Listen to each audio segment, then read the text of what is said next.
Découvrez dans cette vidéo comment traiter un portrait à l'aide de Capture One Pro 9.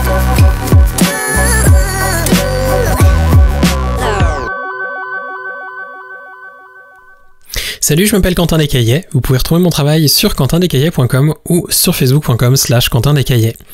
Aujourd'hui, on va regarder ensemble comment traiter un portrait dans Capture One Pro 9 et ça va nous prendre probablement une petite demi-heure afin d'avoir un résultat qui s'approche fortement de ce que l'on pourrait avoir à la sortie d'une retouche dans Photoshop. Les seuls petits détails qui seront un petit peu compliqués à corriger, ce sera les petites mèches ou éventuellement les petits boutons, mais apparemment on n'en a pas trop sur notre modèle du jour. Il y aurait peut-être la petite mèche ici à remplir, mais pareil, on pourra pas le faire, il faudra passer par la case Photoshop. On va donc essayer d'aller le plus loin possible à l'aide de Capture One et voir ce qui resterait à faire dans Photoshop pour essayer de gagner un maximum de temps et gagner un maximum de qualité, parce que finalement on va travailler sur le fichier RAW et pas sur un développement comme on le ferait dans Photoshop. Pour débuter, et afin que vous ayez le même espace de travail que le mien, on va se rendre dans Fenêtre, Espace de travail et cliquer sur Par défaut. Je vais faire commande B pour simplement masquer les autres petites vignettes et garder uniquement la photo sur laquelle je souhaite travailler aujourd'hui. Je vais par la suite me rendre dans les couleurs, donc le petit panneau avec les trois petits disques, et directement changer la balance de blanc. Elle est un petit peu pas tout à fait correcte, on va dire. Pour sa peau, c'est relativement bien, mais c'était au moment d'un coucher de soleil et c'était devant un mur de béton. Donc le bleu du fond est pas forcément la couleur que je souhaite. J'ai envie d'avoir quelque chose d'un petit peu plus chaud et je vais donc changer ma valeur de Kelvin vers quelque chose d'un petit peu plus chaleureux. La nuance, je vais pas y toucher, j'ai pas forcément envie de changer la quantité de vert ou de magenta qui est actuellement dans mon image. Ça m'a l'air relativement correct. De toute manière, on va faire des traitements après localisés qui vont permettre d'ajuster le fond ainsi que la couleur de sa peau. Je vais ensuite me rendre dans le deuxième panneau qui est celui de l'exposition. Dans ce panneau d'exposition, je vois déjà dans l'histogramme qu'on a passablement de choses qui se trouvent à gauche et très peu d'informations à droite. Je vais donc activer mon petit avertissement d'exposition, qui est ce panneau-là, qui me permet d'afficher ce qui est bouché sur mon image et ce qui est surexposé. S'il y avait des choses surexposées, elles s'afficheraient en rouge. Ce qui est en bleu est simplement les informations qui sont en noir pur, ou bouché.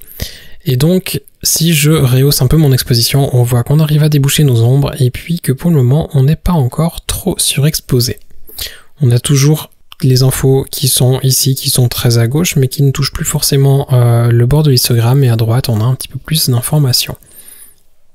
Je vais maintenant simplement replacer mon point de haute lumière en bougeant dans l'outil de niveau le point à droite qui se trouve en bas et qui va me permettre de rehausser un petit peu le point le plus clair et qui va me permettre par la suite de réajuster mon exposition. Je mets à chaque fois le point le plus bas, le plus proche de la première information qui se trouve dans l'histogramme et ça va me permettre d'avoir quelque chose de neutre et un petit peu plus contrasté que ce que l'on avait jusqu'à maintenant. Je vais juste rediminuer l'exposition et puis on va récupérer un petit peu les zones qui sont surexposées avec l'outil High Dynamic Range qui va nous permettre avec la ligne haute lumière de récupérer ce qui est surexposé. On est plutôt pas mal au niveau de l'exposition, on voit qu'on a des zones qui sont encore très sombres, mais ça c'est pas forcément grave parce que finalement le pull était bleu marine, donc ça se peut que les informations soient quasiment noires, et dans les zones les plus sombres des cheveux, il y a des ombres, elles sont noires, et ça me dérange pas forcément comme on a passablement de détails dans le reste de la chevelure. Ce que je vais ensuite faire par contre, c'est rebooster un petit peu mon contraste parce que l'image est devenue un petit peu fade, et ensuite la luminosité on va la laisser telle qu'elle. Par contre je vais légèrement diminuer la saturation parce qu'on a quelques rougeurs à des endroits qui sont pas forcément très flatteuses et on va pouvoir par la suite les corriger aussi. Au niveau de l'exposition, on est donc pas trop mal. On a de l'information qui est, on a des informations partout, on a un petit peu de contraste qu'on va pouvoir ensuite ajuster de manière locale et on peut commencer à travailler. Ce que l'on va faire maintenant, c'est retourner sous l'onglet de couleurs et aller dans l'éditeur de couleurs. L'éditeur de couleurs, il est très pratique dans Capture One, il va nous permettre d'ajuster chacune des différentes couleurs que l'on a sur notre roue des couleurs afin d'avoir quelque chose de un petit peu plus sympa à regarder et corriger certaines imperfections. On a par exemple un petit peu de vert dans des endroits des cheveux et sur cette image-là, j'ai pas forcément besoin d'avoir du vert. Je vais donc pouvoir l'enlever. Mais on va y aller étape par étape. Ce que je vais commencer par faire, c'est cocher la case « Afficher la gamme de couleurs sélectionnée ». Ce que ça va faire, c'est que ça va passer notre image en noir et blanc, mais ça va garder en couleur uniquement ce qui est dans ce canal-là.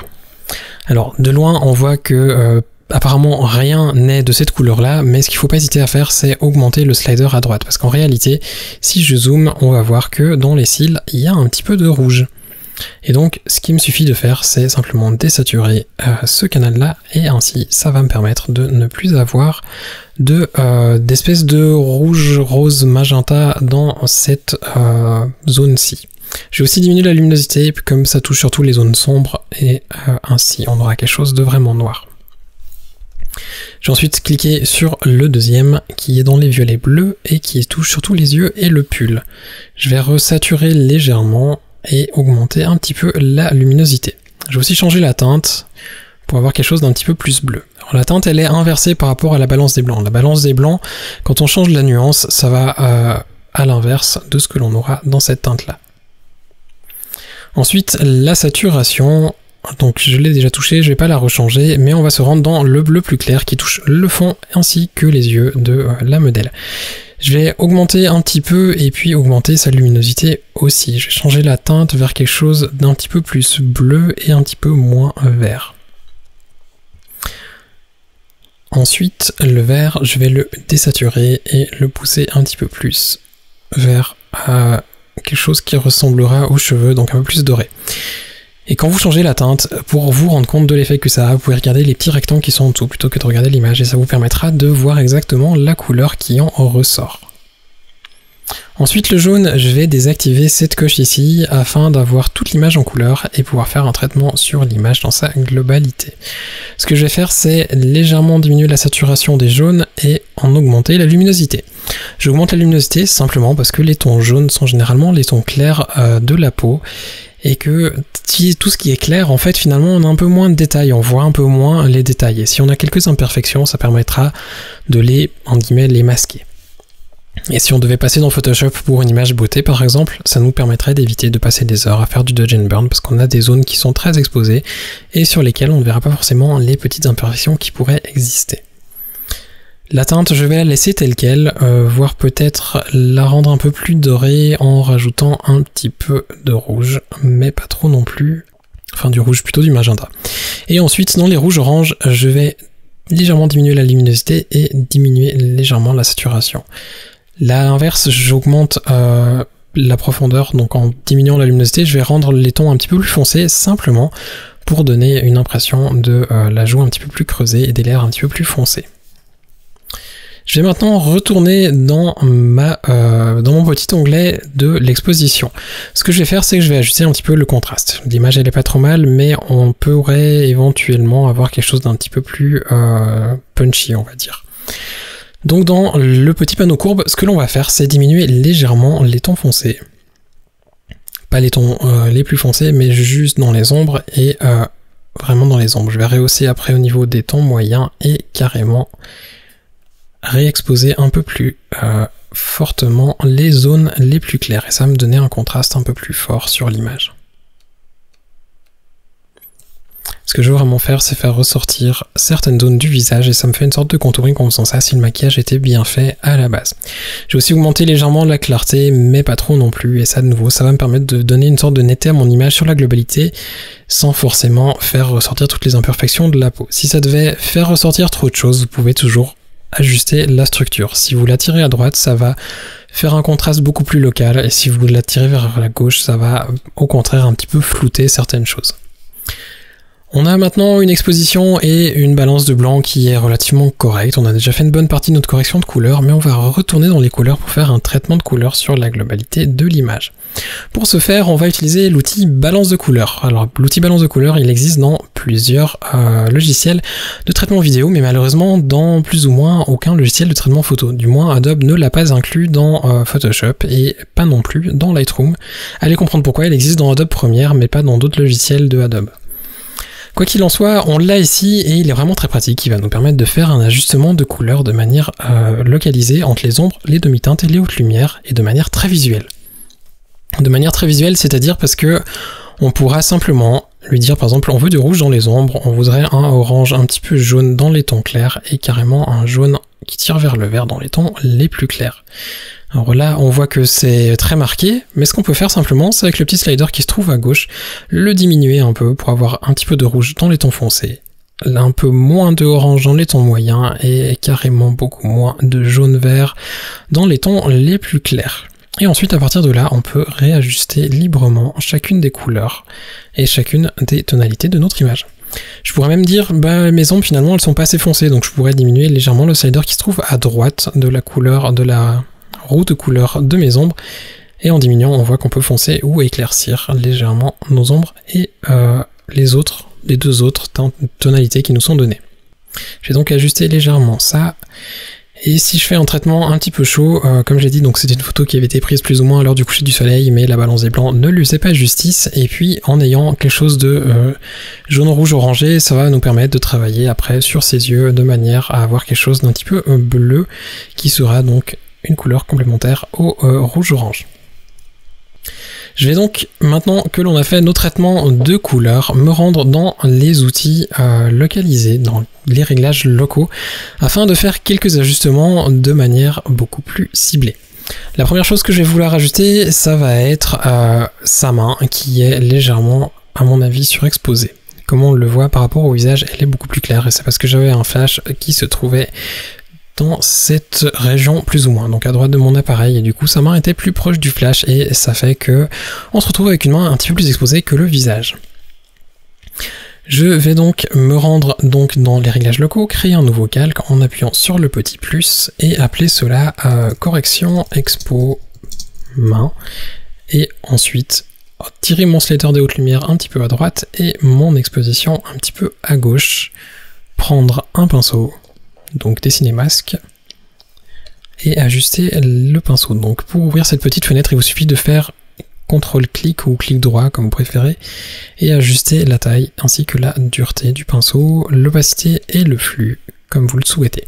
Si vous avez une tablette, ce sera forcément beaucoup plus pratique parce que vous arriverez à être beaucoup plus précis qu'avec votre souris et surtout beaucoup plus rapide. Surtout que Capture One a la gestion de la sensibilité de la mine de votre pinceau, en fait, de votre stylet sur votre tablette Wacom, et du coup ça va permettre de faire des ajustements à la volée sans avoir besoin de réajuster la taille du pinceau à chaque fois que vous avez quelque chose à corriger.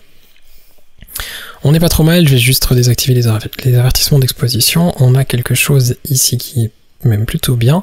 Si j'appuie sur la touche Alt ou Option de mon clavier et sur la petite flèche au sommet du panneau sur lequel je viens d'effectuer des corrections, on va voir qu'on peut faire afficher l'avant-après et que là, en l'occurrence, c'est pas trop mal. C'est peut-être même un petit peu trop corrigé et je vais donc récupérer un petit peu mon exposition et juste effacer où j'ai un peu trop dépassé. Maintenant que l'on a fait ça, on va simplement faire une sorte de petit contouring et effacer un petit peu ces cernes qui restent légèrement marquées sous les yeux. Et je vais donc faire un calque de dodge qui va être pour surexposer en premier. Je vais exposer en plus d'un stop. Je vais garder le flux et l'opacité assez basse, une dureté vraiment très faible et une taille de pinceau assez petite. Et maintenant, ce que je vais faire, c'est simplement passer sur les zones que je souhaite corriger, comme par exemple en dessous de l'œil, simplement enlever la petite cerne.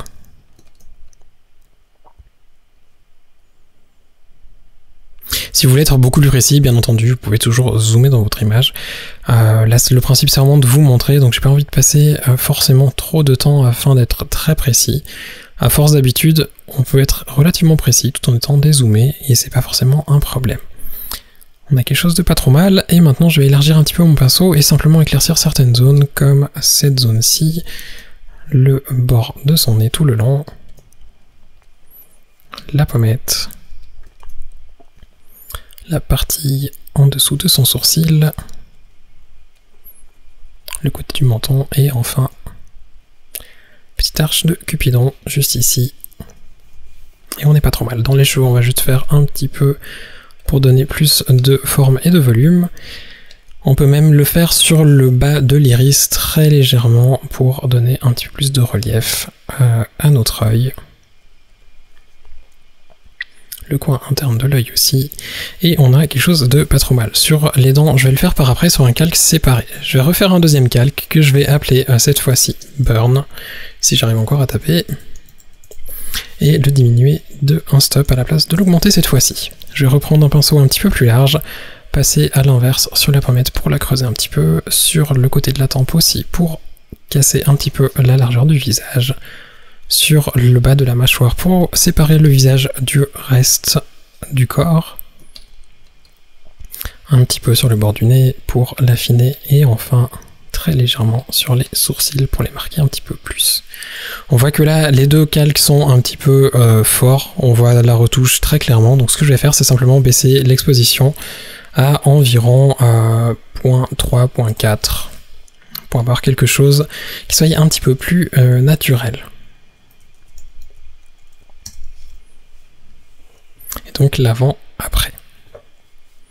On voit que peut-être le bas du visage est un peu trop marqué, enfoncé. Ce que je vais faire, c'est juste effacer légèrement.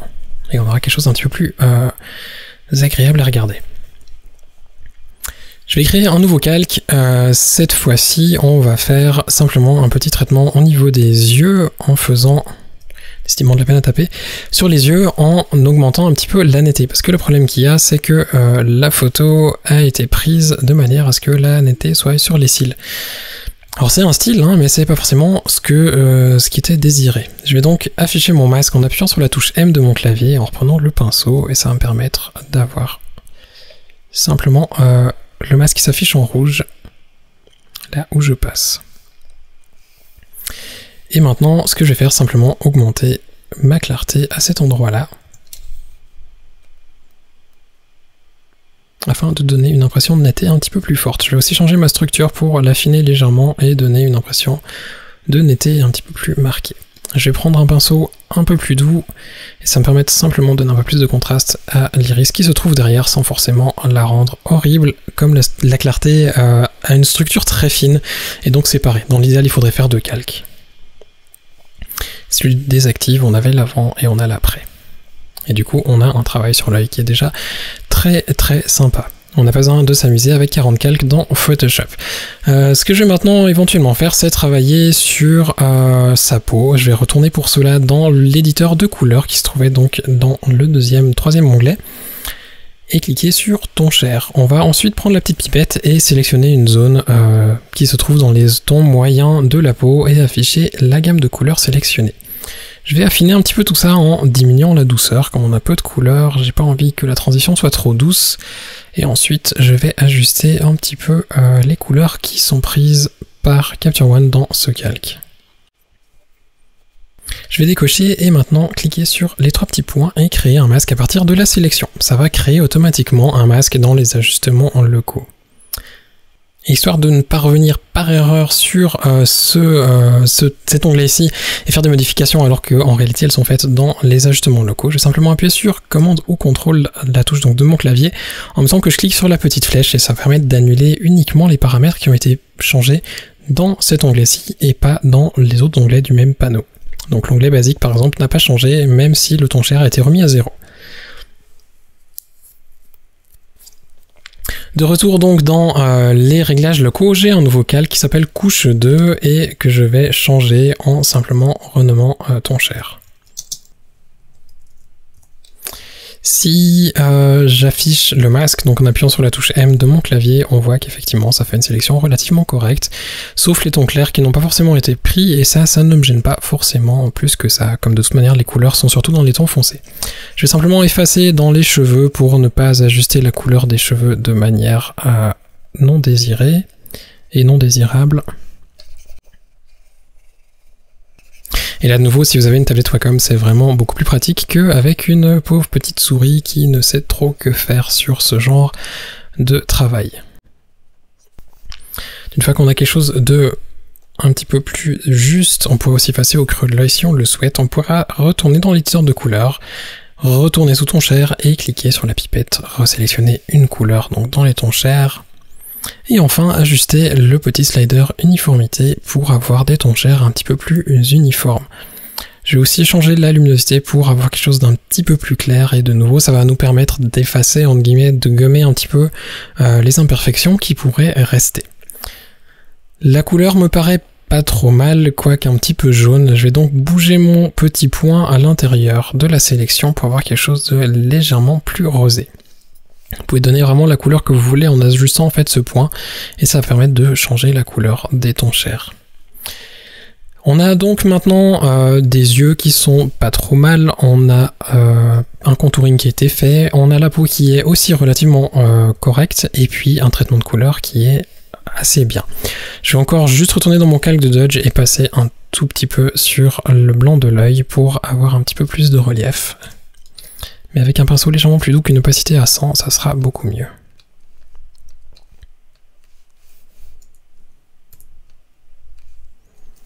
Voilà, maintenant on va encore ajuster juste les dents, afin d'avoir des dents encore plus blanches que ce qu'elles ne sont déjà. Je vais donc créer un nouveau calque qui s'appelle Dents en augmentant légèrement mon exposition et en ajoutant un petit peu de bleu. Étant donné que tout le reste est relativement jaune, si on met du bleu, ça donnera l'impression que c'est très blanc. Je vais donc repeindre sur mes dents avec une taille de pinceau pas trop grande, une dureté un petit peu plus élevée, une opacité et un flow au maximum, et au pire, je réeffacerai par après. Comme on le voit, là c'est un petit peu trop marqué, je vais donc rediminuer mon exposition, peut-être à quelque chose comme ça. Et on a effectivement quelque chose un peu mieux que ce que l'on avait auparavant. C'est donc un petit peu tout ce que je ferais personnellement sur cette image dans Capture One, peut-être encore dans la couche Burn où je foncerai un petit peu cette zone-ci, mais de nouveau avec un pinceau un peu plus grand, une dureté un peu plus faible. Et on a un travail qui est relativement bon, qui a été fait en très peu de temps sur une image, et finalement on n'a quasiment pas de travail dans Photoshop, voire même aucun selon le rendu que vous souhaitez avoir de votre image. Si vous deviez avoir des questions à propos de Capture One Pro 9, n'hésitez pas à me laisser un petit commentaire en dessous de cette vidéo sur YouTube. En attendant les prochaines vidéos, n'hésitez pas à vous inscrire à la chaîne, le bouton devrait se trouver quelque part juste en dessus ou en dessous de cette vidéo, et d'ici là je vous souhaite une bonne fin de journée, à bientôt.